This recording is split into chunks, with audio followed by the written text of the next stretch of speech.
What I will never do is allow Scottish democracy to be a prisoner of Boris Johnson or any Prime Minister.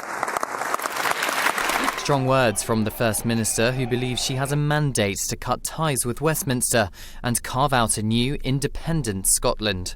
Nicola Sturgeon's statement comes the week the Queen and the royal family are celebrating the country's culture and heritage at Holyrood. She met Her Majesty for a one-on-one meeting yesterday. What was discussed remains private. But what would happen to the Queen if Scotland becomes independent?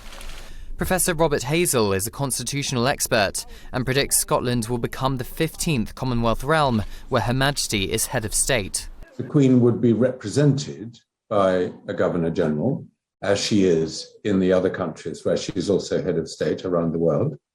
And it would be for the Scottish Government, in effect, to choose that Governor-General. That's what happens in places like Australia and New Zealand.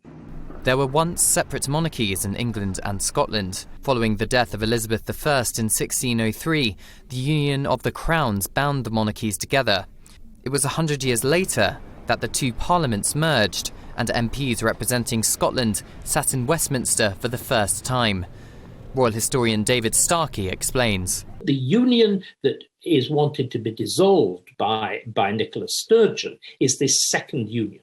It's the Union of 1707. And this is the thing that powers everything. This is why it's so important.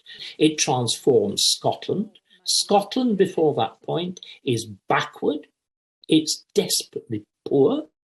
We could build a new Scotland. The Scottish Government says a new independent Scotland could be wealthier, happier and fairer. It would also keep the Queen as head of state, and it would be up to the people of Scotland to decide if they want to change that. Cameron Walker, GB News.